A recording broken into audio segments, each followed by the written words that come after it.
On the morning of December 26, 2004, the sea did something impossible. It disappeared. Tourists in Thailand walked out onto newly exposed sand. Children picked up stranded fish. Cameras rolled. People laughed.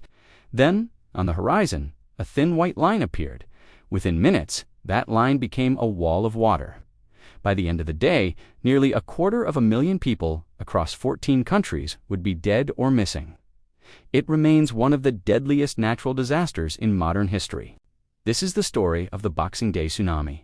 How a rupture deep beneath the ocean floor unleashed devastation across an entire ocean, and how ordinary people fought to survive the unthinkable. It was Christmas in the tropics. On the Thai island of Khao, couples strolled along palm-lined beaches. In Khao, families celebrated Christmas Eve dinners at beachfront hotels. In Phuket, tourists filmed sparkling blue water under a cloudless sky. Many would later say the same thing. It was the best holiday of our lives. At the Sofitel Hotel in Khao, hundreds of guests enjoyed a festive Christmas feast. Santa arrived by boat. Cameras captured laughter, children at the buffet, the glow of holiday lights reflecting off the ocean. No one suspected that 4,000 meters below the surface of the Indian Ocean, tectonic plates were locked in a centuries-long struggle, and they were about to snap at 7:59 a.m. local time. Off the west coast of northern Sumatra near Banda, Aceh, Indonesia, the earth convulsed. The earthquake measured between 9.1 and 9.3 on the moment magnitude scale, making it the third most powerful earthquake ever recorded. It lasted nearly 10 minutes. The Indian plate had thrust beneath the Burma microplate in a massive megathrust rupture. The seabed lifted in places by up to 20 meters along a fault line stretching roughly 1,300 kilometers, longer than the state of California. The energy released, equivalent to over 20,000 Hiroshima atomic bombs. On land in Banda, Aceh, buildings collapsed. People stumbled into the streets. Many believed the worst was over.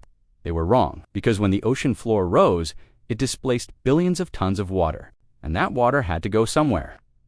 In deep water, tsunami waves are nearly invisible, maybe just a meter high, but they travel at jetliner speeds up to 800 kilometers per hour. Out at sea, boats barely noticed anything, but underwater, a moving wall of energy was racing outward in every direction across the Indian Ocean.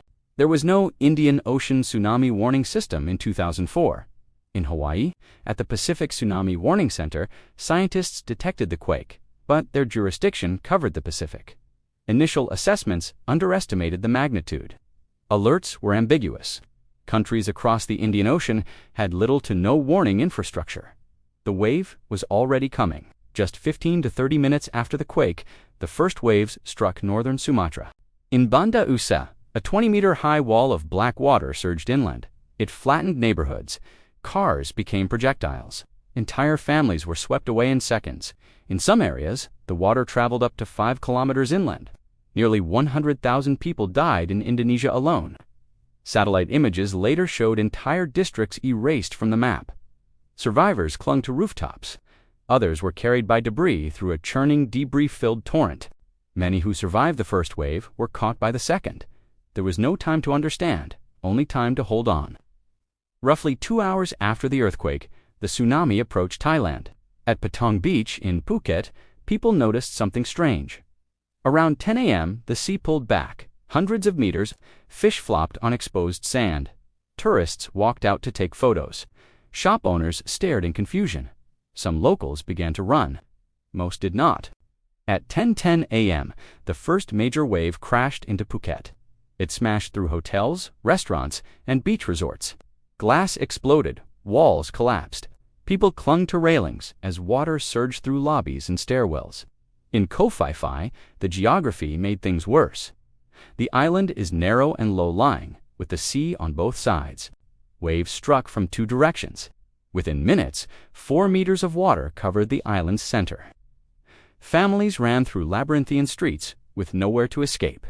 Boats collided in the harbor. Concrete buildings offered the only refuge if people could reach upper floors in time. In Khao, the wave amplified dramatically due to underwater topography. As the tsunami slowed in shallower water, its height increased, like cars piling up in a traffic jam. Here, the destruction was catastrophic. At the Sofitel Hotel, the breakfast area was just 15 meters from the sea. Guests finishing their morning fruit plates had no idea they were moments from disaster. The wave tore through the ground floor rooms, the ones closest to the pool. Entire sections of the hotel were submerged. Many who had asked for ground floor ocean view rooms did not survive. Those on upper floors watched the water rise to their balconies. In Thailand alone, over 8,000 people were killed, including thousands of foreign tourists. The tsunami did not stop in Thailand. It continued west. In Sri Lanka, waves struck about 2 hours after the earthquake. Nearly 40,000 people died. In India, around 16,000 perished, including entire fishing communities. The Maldives flooded. Somalia and Kenya, more than 6,000 kilometers from the epicenter, were hit hours later. In total, approximately 230,000 to 250,000 people were killed or listed as missing across 14 countries. It was a disaster on a scale the modern world had rarely seen, and for many regions, it came with no warning at all. When the water receded, silence followed. Paradise had become a debris field. Survivors climbed hills and rooftops, fearing more waves. Makeshift camps formed overnight. Rumors spread of snakes, disease, and additional tsunamis. Rescue efforts were chaotic at first. Roads were gone, communications down, hospitals overwhelmed. The world responded with one of the largest humanitarian aid efforts in history. In the years that followed, the Indian Ocean Tsunami Warning System was created, a network of seismic sensors, ocean buoys, and communication protocols designed to prevent such catastrophic loss of life again. Today, if a similar earthquake struck, coastal populations would receive alerts within minutes. That system exists because of 2004. For survivors, the hardest question was never geological. It was personal. Why did some live while others didn't?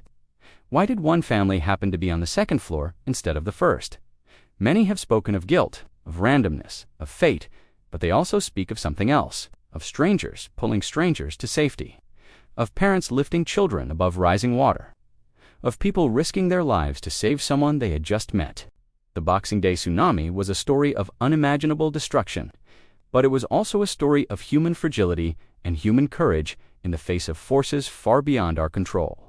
On December 26, 2004, the sea showed its power, and the world learned how small and how connected we truly are. If you found this story meaningful, consider subscribing for more in-depth explorations of the events that shaped our world. Thanks for watching.